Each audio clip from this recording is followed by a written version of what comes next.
Google Maps will soon let you ask Gemini for coffee shop recommendations. And Android will eventually let you fully automate apps like the Rabbit R1. I'm Mishaal Rahman. And I'm C. Scott Brown, and this is the Authority Insights podcast where we break down the latest news and leaks surrounding the Android operating system. So, I don't know about you, Scott, but I have quite a bit of trouble when it comes to scouring Google Maps for like a restaurant I should go try out with some friends.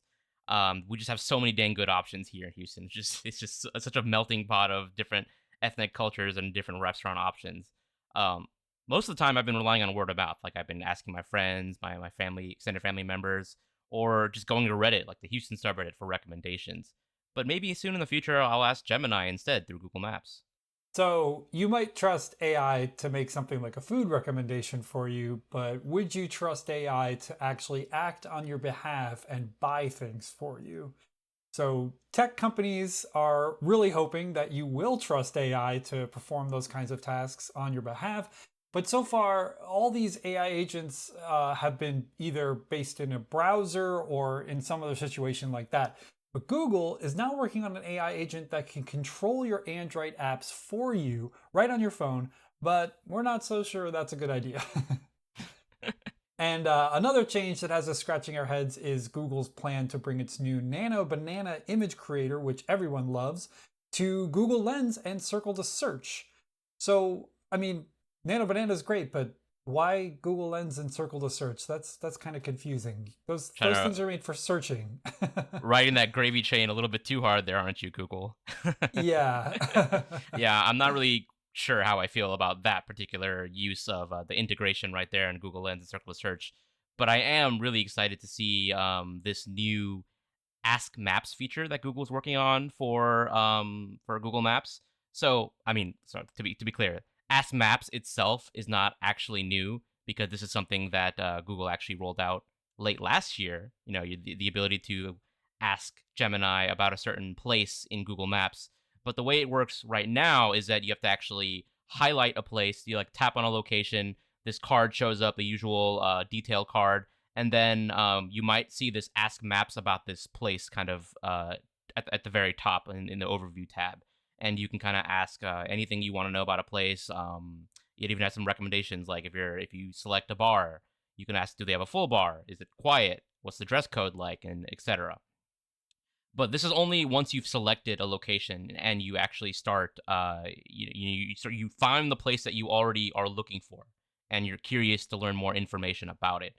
But the new version of Ask Maps that Google's experimenting with, according to our APK Insights team, sorry, or APK Teardown, whatever you want to call our team that does Teardown, Assemble, Debug, took a look through the Google Maps app, and he discovered that Google is working on a new interface for Ask Maps.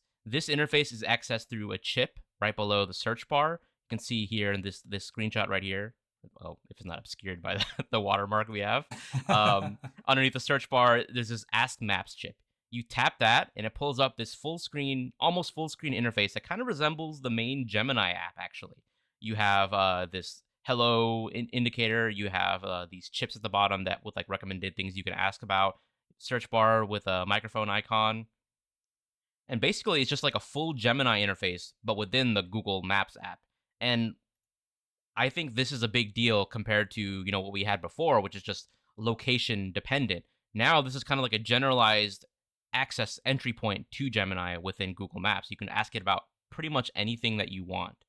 So, I mean, like I personally think this is going to be a game changer for how we search maps for locations, for restaurants, for coffee shops, and etc. But what do you think, Scott? Yeah, no, totally agree. Game changer. In my life, if I'm traveling alone, I would definitely use something like this. But when I'm traveling with my partner, she usually does all this stuff. She spends hours trawling through Google Maps and Instagram and Reddit and figuring out like if we're traveling to a new place we've never been to before, and she'll save all these different things, and then she's kind of like my own personal Gemini because we get to the location and then I say we should get, burgers tonight or whatever, and she'll pull up her maps and figure out where she saved the best location in the area, and then we'll go there. But being able to just talk to, what seems to be just Gemini, like a Gemini overlay over Google Maps, being able to do that would definitely be great in those rare situations where we're in a place where she hasn't already done that, and we can just ask maps and figure it out from there. I also see this being really advantageous if you're with a group of people, and I don't know about you, but that's always really difficult for me because Oh you're yeah. trying to accommodate all these different, if you're in a group of, let's say, 5 people, one's a vegetarian, one's a vegan, one's gluten free, one would prefer if we went somewhere where they could get something that was like not super rich, maybe low calorie. One person doesn't drink, one person wants to have a beer. It's like figuring all that out and just being able to say to Gemini, these are the things we want. Please give me 3 possible choices within a 10 block radius of where I am right now. Game changer. Like that would be so much easier and than what we have to do now, which is people throwing back things in a group chat and links being sent and reading menus, and it's just chaos. So no, this is definitely we spoke last week about um implementations of AI that are genuinely useful and not just like we're throwing AI at this thing because why not? We need Yeah. AI because that's what we do now. This is one of those situations where I'm like, no, like this is actually a really good idea. We're going to talk later in this episode about things that might not be such a great idea, but this one, this one I think is really good. Yeah, I mean, like whenever I'm researching, like whenever I'm like booking a hotel for an event, like Google I/O, for example. Um, lately since I've been there a couple of times now, I've kind of settled on a couple locations that I return to. But like whenever I'm looking for new events in an area I haven't been to, like I use a lot of the filters that they give you. The hotel brand filter because I prefer to stay with like Hilton brand just because of membership and stuff like that. Price range. I also like actually have like multiple tabs open because I want to make sure. Oh, does this hotel have free parking? Does it not have free parking? Does it have this amenity?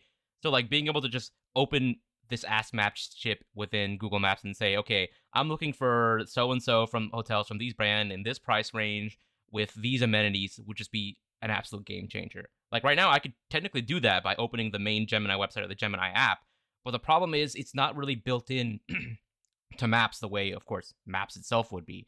Like it would just give me a list, a text list of, oh, here are these locations. Then I would have to manually, open them up in Google Maps to see, okay, because like within the Gemini app, I can't visualize how far that is from the venue that I'm actually going to, right? I would have to like separately open that in like Google Maps to see, okay, this is this location. These are the transit options I would take, or like this is how long it would take for me to ride an Uber.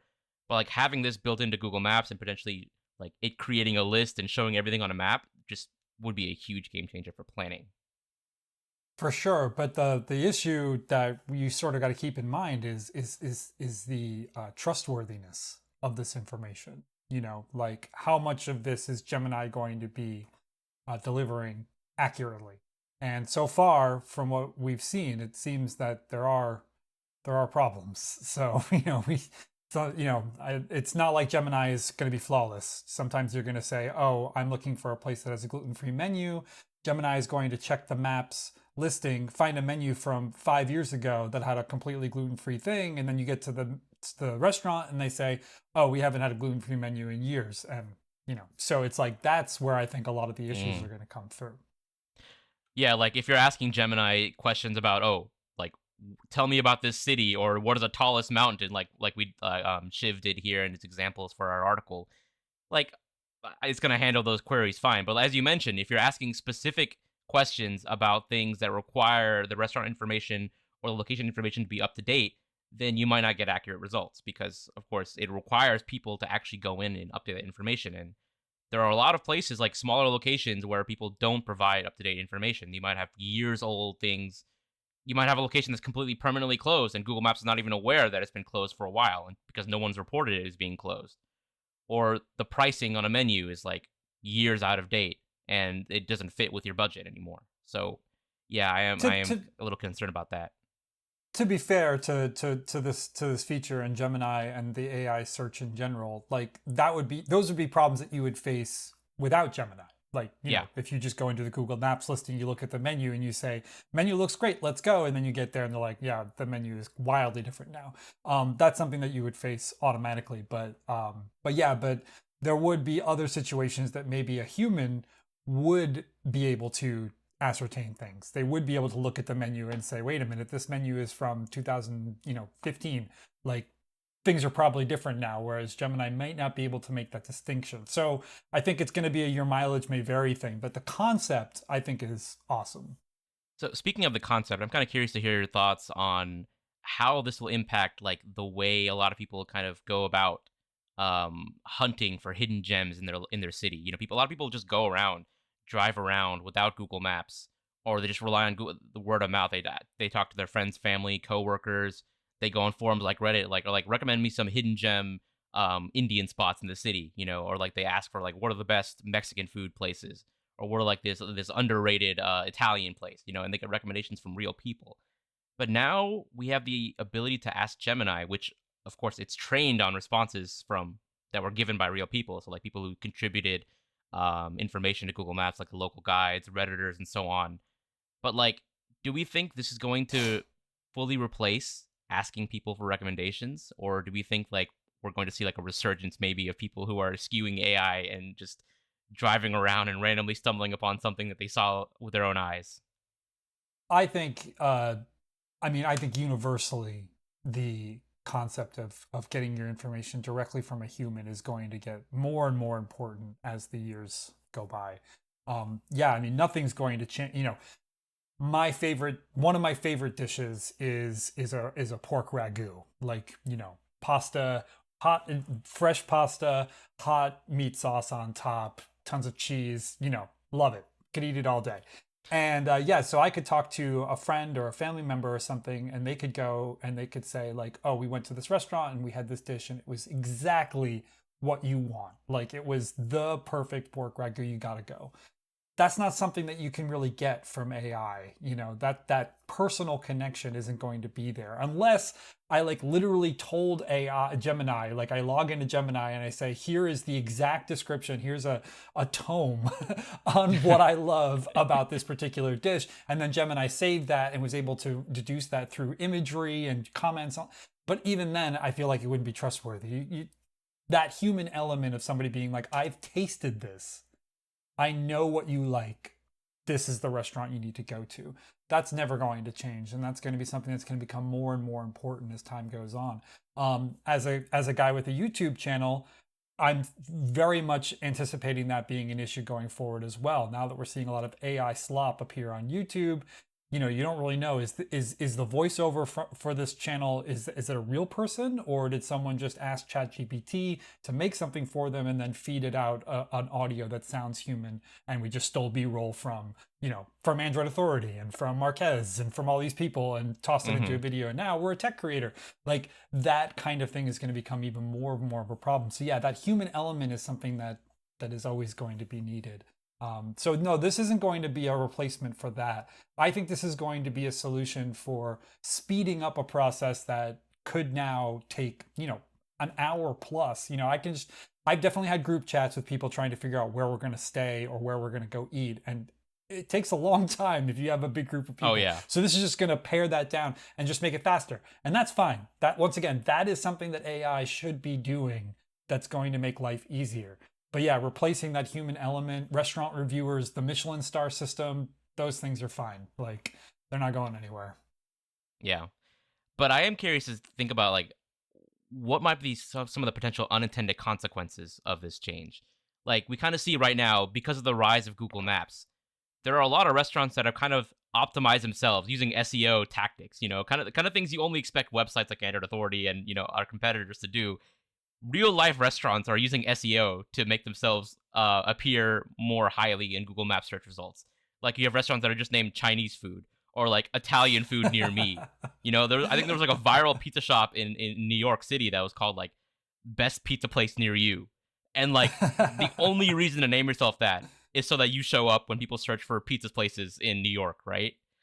But like with the advent of generative AI, you know, the fact that it's able to pull together so much information, do we think that this is going to make that kind of situation worse? Are we going to see a lot more kind of fake information or like AI targeted information injected into Google Maps listings? Yeah, I mean, it probably will make it worse, but I mean, I don't know. Like Yeah, if I searched for best pizza near me and a restaurant came up that was literally called best pizza near me, I wouldn't go. Like I'd be like, that's ridiculous. That's clearly a sham. That's clearly somebody who's just trying to game the system. I'm not interested. So yeah, I mean, like hey, if the it's huge 3 a.m. and you're really craving pizza, like you're too not in New you're York too City. wasted Oh to my think about God. it too hard.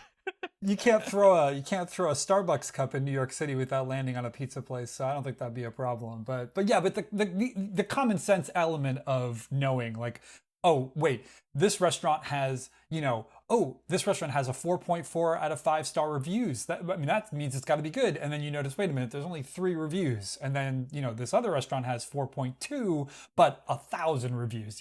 You can figure things out like by deducing, using your brain.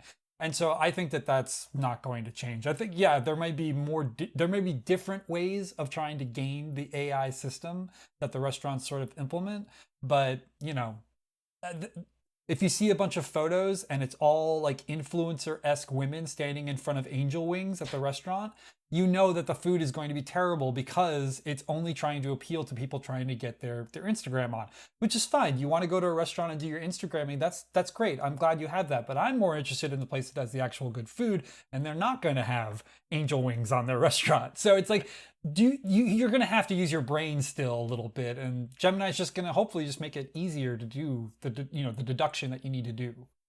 I mean, Scott, I think you have I think you're giving a lot of people too much credit. Like people able to if people are unable to like discern AI slop, they might be the kind of people who will fall and go actually have real real life slop from these restaurants because they still I'm exist. I Like they're clearly doing well enough to continue to Yeah, function.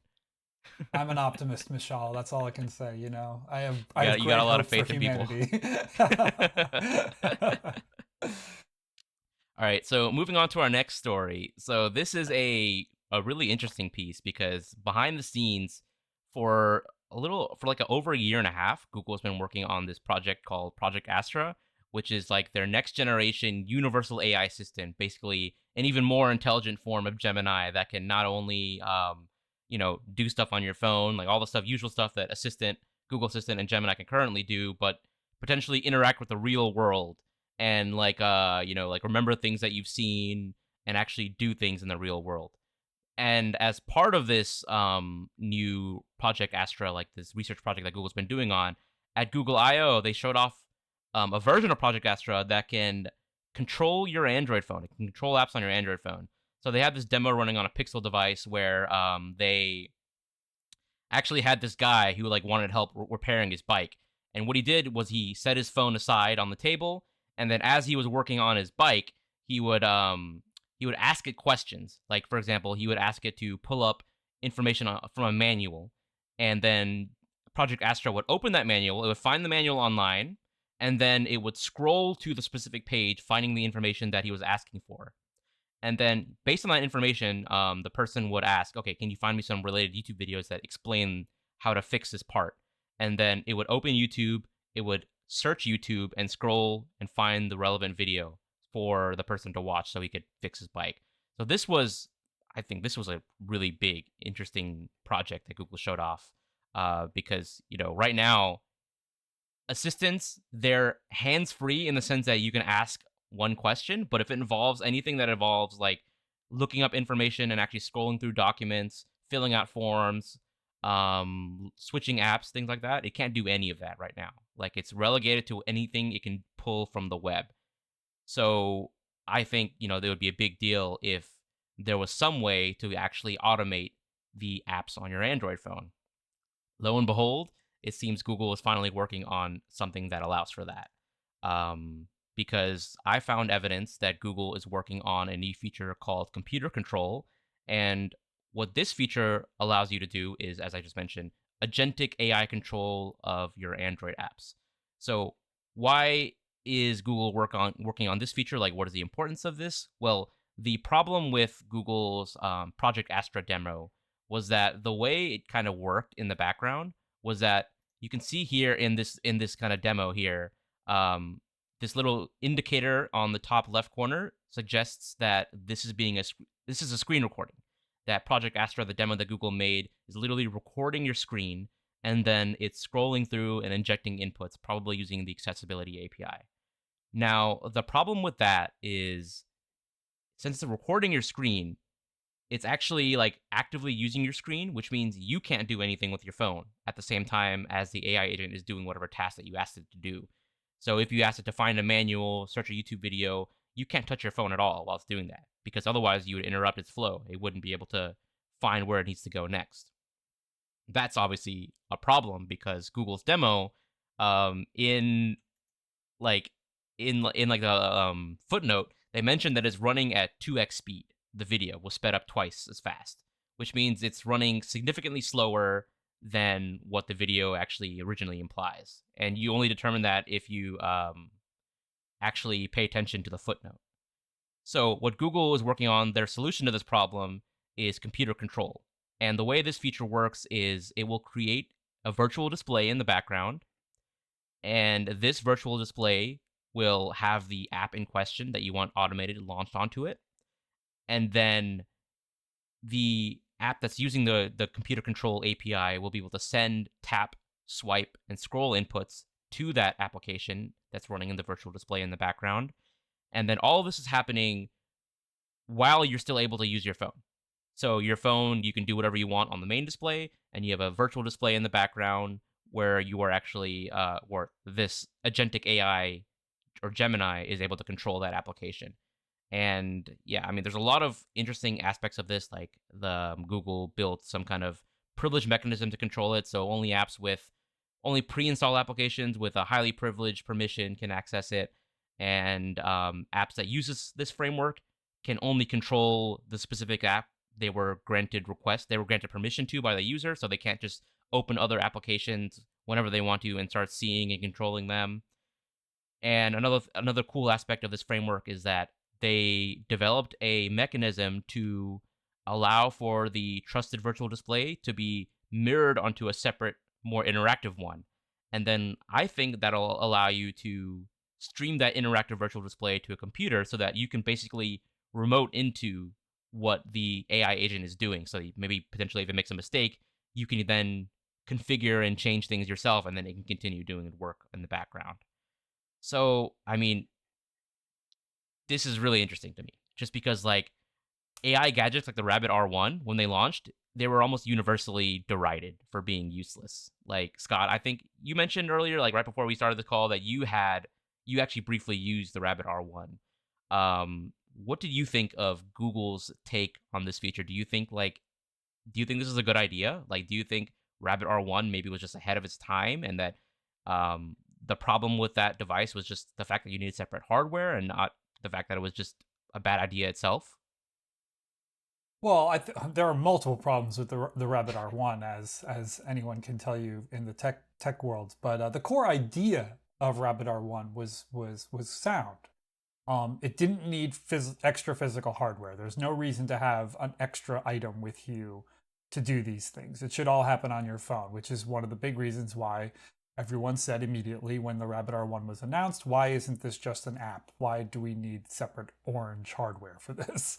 And so that was problem number one. But problem number two was that it didn't have access to your life. You know, it only had access to whatever Rabbit was able to get access to. And you know, with what Google is trying to do here, with what you've discovered, sounds more like what we actually need. You know, we actually need an agentic AI that already is able to act on our behalf using the thing that is most personal to us, which is the smartphone. So I think that what Google is doing here is not only a step ahead of the Rabbit R1, but also just fundamentally more in touch with what it needs to be successful. Obviously, I haven't used this yet. I have no idea how well this is going to work. You know, there are a lot of security and safety concerns with this, which I'm sure we're going to talk about in a couple of minutes. So yeah, I'm cautiously optimistic about this. I do like the concept of being able to talk to Gemini and have it do something, you know, mundane on my behalf. You know, uh, just as a quick example, my Pixel 10 Pro is a 128 gigabyte model, and if I take a bunch of videos and photos, that storage fills up quickly. So one thing I have to do every once in a while is go through and make sure that everything that's been uploaded to my Google Photos account stays on the Google Photos account, but everything that's been on the actual phone hardware itself gets deleted because I don't need it on my phone anymore. It's backed up to the cloud. So I have to go through and delete those things manually using a couple of button taps and swipes and things like that. Mundane, stupid, don't want to do it anymore. I just have the agentic AI go through and do it for me. Like, that seems really useful. Simple things, making a restaurant reservation, just being able to say, please make a restaurant reservation, please call this restaurant for me and make this thing, do whatever. Those all seem like really great ideas, and you don't need an orange block to do that. You can just do that with your phone. I like this concept. But yeah, the issue that concerns me, the thing that makes me very, worried, is that, I wouldn't trust, a stranger to act on my behalf. I'm not going to hand a stranger my credit card information and say, go buy me these concert tickets. Yeah. I don't know if I trust No. the AI to do that either. So, like, that's where I'm sort of getting nervous. Simple things, quick little actions that are mundane and take, 30 seconds of my day that I don't want to do anymore. Totally. Please take this away from me, AI. But Google obviously doesn't want to do that. That's not sexy. Google wants the sexiness of, oh, I want to stay at this hotel. Book this hotel room for me. Give it your credit card information. Tell it your personal information. Tell it all this stuff like that. I'm just like, I get nervous. No, I'm in the same boat. Like that's the entire reason I haven't tried. I haven't done anything with those agentic AI browsers like Comet. Like I don't trust generative AI with actually completing purchases or booking hotels or any of that sort with me. Like I want to make sure I have the final say before the payment details go through. Like I do not want to give it that level of control over my purchasing power. But I mean, to be fair, there are a lot of users who might really benefit from this, especially the users who have accessibility issues using a computer, or elderly folks, who struggle to navigate websites or figure out what button to press, or how to attach documents and images and stuff like that. Like this could be really beneficial and it'll really help them out, assuming it gets things correct, of course, which is the big if, because we've seen how things can go wrong when it screws up. And if you're doing something like filling out a visa application before you're traveling to another country, a single screw up could mean your application is rejected, and you don't want that happening. You don't want AI to get blamed for that mishap. All right, it's like Google doesn't want its AI to be blamed for that mishap. So yeah, I like the idea that this opens the door for kind of generalized anything you can imagine. You can have AI control it because it can literally read your screen. It can literally simulate taps and inputs. But I much prefer the idea of kind of having it structured and having it be kind of a back and forth between an application and the AI, where like the application tells the AI, here's what I can do, here's what I'm exposing to you, and then the AI can actually just execute those functions, which is kind of like the intents that we have, or like app shortcuts on iOS, and actually exactly what Google is already working on simultaneously, side by side with this computer control feature. Because with the release of Android 16, I actually spotted that Google's working on an API called App Functions, and this API is basically exactly what I said. Like it opens the door for Gemini to perform tasks in third-party apps, tasks that were specifically exposed to Gemini by the app developer. So, for example, if a restaurant application wants to create a function to allow AI chatbots to order food on their behalf, it can create a specific function called order food and then define the parameters that the AI chatbot could go through to before it can order food. I would be a lot more comfortable with that approach. What about you, Scott? Yeah, I mean, that makes sense to me. But now we're talking about fundamentally changing the entire app ecosystem, the entire concept of using an application. And I know that lots of organizations, I think including Google, are saying like the future is no apps. The future is that you just have an AI and the AI does everything, and but it's going to be I don't know what, a decade before. I mean, like it's maybe not a decade, but it's going to be a long, many years before we can even get close to that kind of difference in how people do things today versus how Google and other companies are envisioning will do them in the future. In the meantime, it's going to be difficult to get people to sort of accept that. I think a lot of people would be nervous if you told them like, oh, this AI is going to, use your credit card to buy something, or yeah, like you said, like get you a visa for, travel. Like there's so many things Hmm. that a lot of people would just be like, no, don't try, medical information, like making a doctor's appointment, like, that kind of thing is just, it's very sensitive, and it's something that, has to be done slowly and methodically. And I know this doesn't exactly have to do with what we're talking about, but the Google Home team made it clear to me in a conversation I had with them semi recently about how the reason that the home team moves slowly compared to the rest of the Google AI team is because Google knows that it can't mess up in the home. If it messes up in the home, people don't trust it, and then they don't want Google in the home anymore. So the Yeah. Google Home team has to move relatively slow compared to maybe the Chrome team, for example. I think that this agentic AI situation is another place where Google needs to move slowly and methodically and deliberately. Is Google going to do that though, or is it going to go as fast as it can because it has to beat OpenAI, it has to beat all these other browsers and all these other things? I don't know. So I really hope that Google understands the gravity of this situation. If it messes up and it has some sort of situation where, you find out that a bunch of, senior citizens in a nursing home somewhere all had their life savings taken away by AI because it did the stupid thing, with the agentic system, that's terrible. And that's something that's going to ruin it for the long term, because people are going to forever remember that situation, and they're never going to want to adopt this. So Google's got to move slowly and deliberately here, and I don't know if it's going to do that, but I'll give it the benefit of the doubt. I'll wait patiently and see what happens. But yeah, Google's move fast, break things kind of situation is a little nerve wracking when it comes to this kind of thing. I'm a little skeptical personally of, all the AI companies' claims that the future is going to be AI chatbots interacting with apps and we're not going to be using apps at all. Like, I just don't see that happening because I don't see app companies allowing that to happen. Like, I don't know if you saw OpenAI's recent announcement. They introduced their apps feature and they have partners like Spotify. You can ask it to play certain songs from Spotify, and that's I think Spotify's probably okay with that because to still allow that, you still have to, if you want like certain songs, you want to skip ads, you have to subscribe to Spotify, right? You're still paying Spotify in some way, but like a lot of applications just would not. How would they make money if they were fully integrated into AI chatbots? Where would they get revenue from? How would they get the data that these AI chatbots are getting? Like I think most companies want, they want apps. They want you to use your apps because they want the control. They want the data. They want to directly funnel users into their subscriptions, and kind of having everything integrated into a singular AI chatbot. Just I don't see that fulfilling their needs.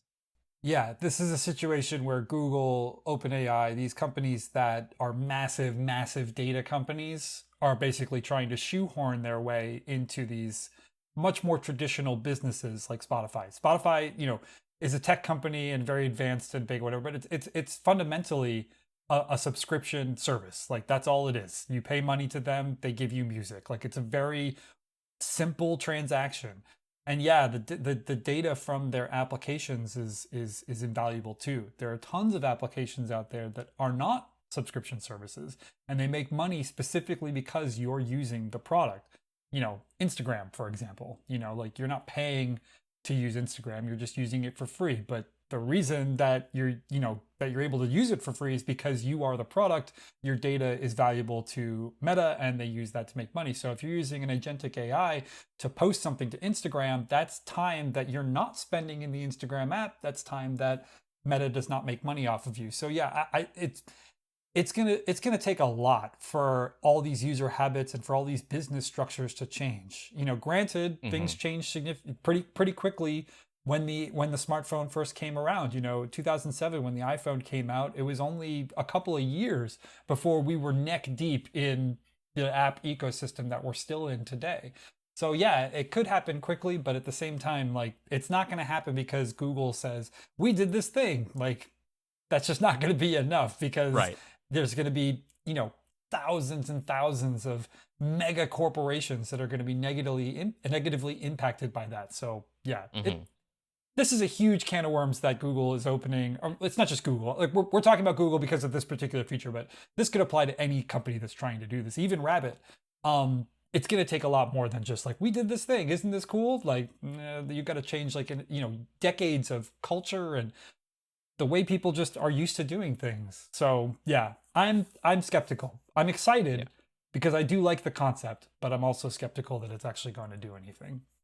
Yeah, I think we're just still firmly in the period of time where AI companies are just throwing things at the wall and seeing what's sticking.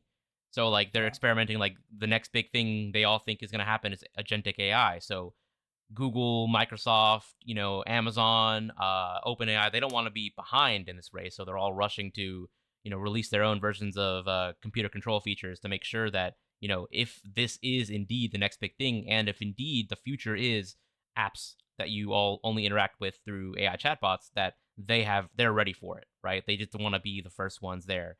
And, that's why kind of we're seeing companies they're throwing things out. They're not even really sure if this is the right place to include this feature or if this is the right way the feature should be implemented. They just got to have it out there because they want people to use their version of the feature, not their competitors. And that's kind of why I think we're seeing Google potentially integrate Nano Banana into Google Lens and Google Circular Search. As we mentioned at the top of the show, Google is experimenting with putting Nano Banana in more and more places, and Google Lens Circular Search doesn't really quite make sense because they're both tools for searching, right? Like you don't make videos or make images through Google Lens or Circle to Search. You literally, it's in the name, Circle to Search. You're circling something to search for it, right? Like, what part of that implies image creation? But apparently, Google thinks like, okay, we got this hugely popular surface, Circle to Search, as well as Google Lens. Nano Banana is going absolutely bananas in terms of popularity. I see ads for it everywhere, like the newsletter I read every morning, Morning Brew, and also the Tech Meme. Like they have ads every single day for Nano Banana, and like it's clearly one of Google's most successful products. So they're like, okay, we're gonna bring this to as many. We want as many people as possible using and switching to Gemini. So we're gonna bring Nano Banana creation capabilities to Google Lens as well as Circular Search, and I think that's probably why they're doing this. That's why they're basically just dumping this capability into an interface that wasn't really built for it, but because Google Lens is incredibly popular, Circle Search is incredibly popular, that this is another avenue for them to promote Gemini. Yeah, I mean, this is definitely a classic case of we need to have AI in everything and just shoehorn it into whatever it needs to be shoehorned into.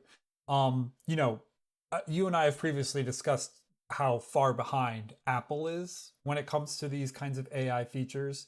Um, and you know, Apple has a huge problem on its hands. Like that's a huge problem. Siri is terrible.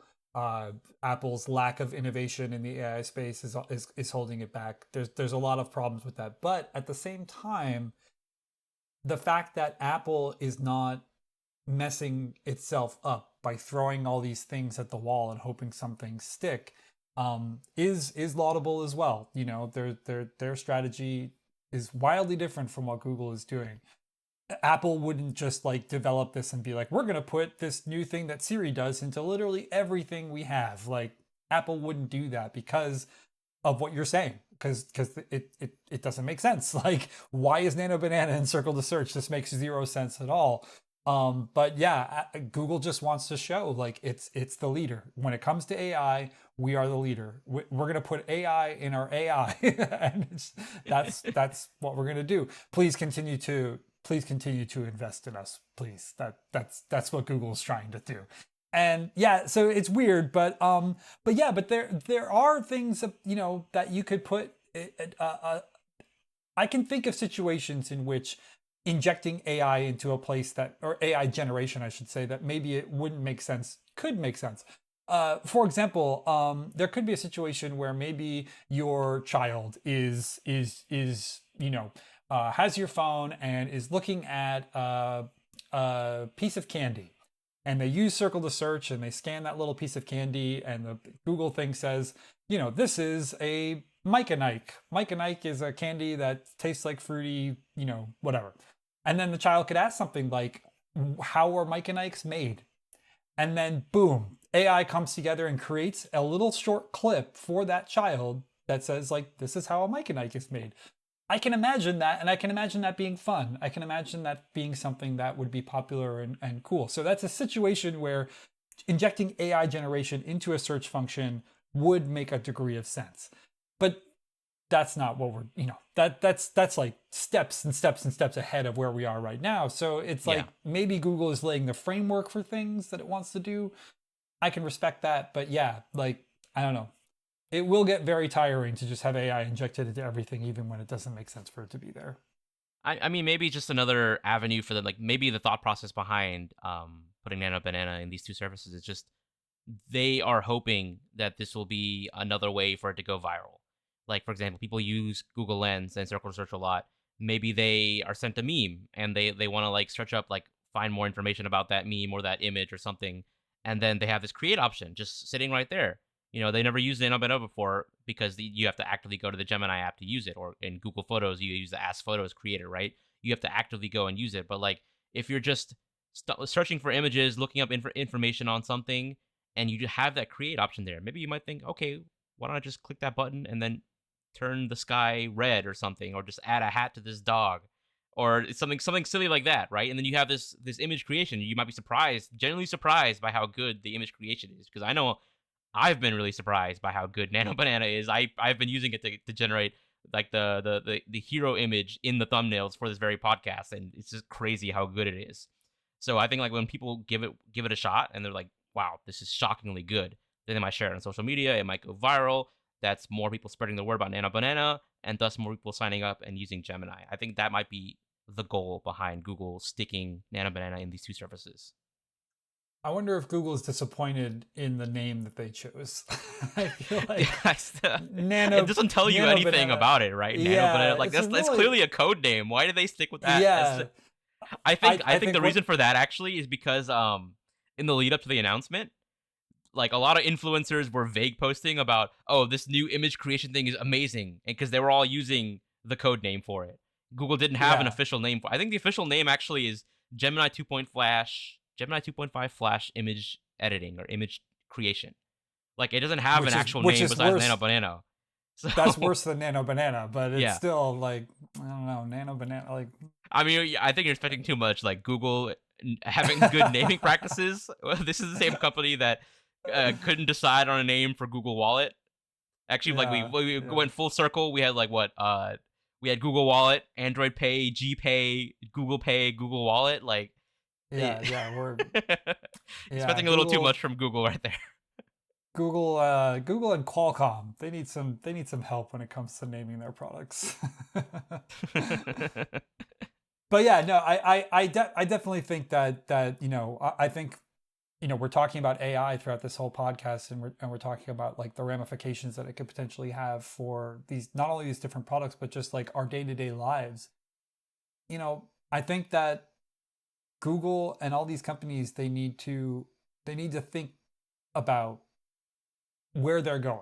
Like right now, I feel like it's just like, there's a like cartoons I can imagine where the train is coming down the tracks and like the cartoon characters are frantically trying to put the track down so that the train doesn't roll off the track. So they're just, building the track as the train is actually moving on it. And that's what I feel like we're at with AI right now. It's like the train is barreling ahead and we're just trying to lay down track. And it's like no one is actually having the time or the forethought to think, where the hell is this train actually going? Like where are Mm. we laying the track to? And I think that's what Google needs to sort of take a step back and figure out. And to be totally fair to Google, there might be a grand overarching plan to this that they're just not telling us because they don't want, everyone else, OpenAI and all these other companies to know what they're doing. But Google has a long history of not planning ahead. Just look at all the products that they've launched that they've eventually moved to the Google graveyard. Just think about the fact that there is a Google graveyard. like that's all representation that Google doesn't usually do very well when it comes to long-term thinking. So I don't know, like where are we going and when are we going to get there and what's it going to be like when we get there? Those are the big questions I always have on my mind whenever we talk about these kinds of new innovations. So yeah, Yeah. we're just gonna have to wait and see. I mean, I think personally, as long as you ignore the hype building by people like Sam Altman and you just look at the actual things you can do with the tools that are on offer today, it's quite incredible.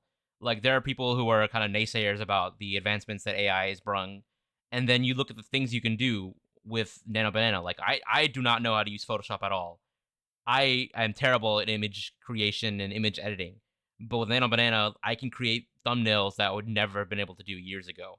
Or with Gemini, like the how it helps me proofread my own work and helps me understand code and things like that. Like it's amazing what you can do with it. If as long as you look past the hype and actually just play around with the tools and see what works best for your own particular workflow, um, like maybe it might not be we're not gonna get what is it called what are they calling it, AGI, artificial general Yeah, intelligence, right? They're all hyping that up. yeah, Oh, we're gonna have robots that can completely think on their own. Like I just ignore yeah. the hype, No, the hype people on Twitter and stuff like that.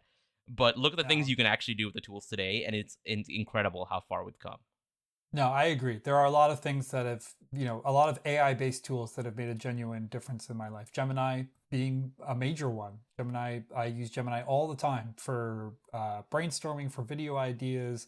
Like you said, like proofreading and fact checking and helping to understand code or complicated concepts.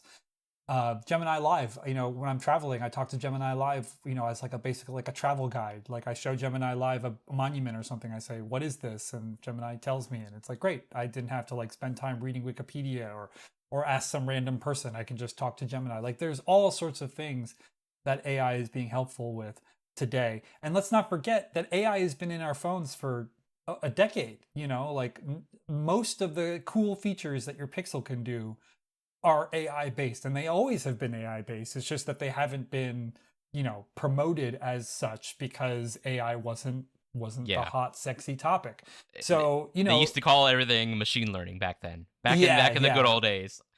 Yeah, because they probably felt that AI, the term artificial intelligence, they probably felt that it didn't market well. They probably felt that when you use the term artificial intelligence, people think Terminator. They think of Yeah. negative things. So they were like, okay, we're not going to use that term. We're going to use machine learning instead. And at some point in the past like 2 years, machine learning is out the door. No one says machine learning anymore. And we're back to AI and artificial intelligence. So it's like, it's all been there. It's all been happening. It's just that now we're seeing advancements a little bit faster, and we're seeing Wall Street only care about AI. And so now every company is just AI, AI, AI. Eventually the bubble's going to burst, maybe not this year, but 2026, 2027, the bubble's going to burst. And all these companies that are popping up that are like, all we do is do AI stuff, they're going to drown. But what we're left with is going to be similar to when the dot com bubble burst, whatever amount of time it was. I'm really old, so maybe 50 years ago, I don't even remember.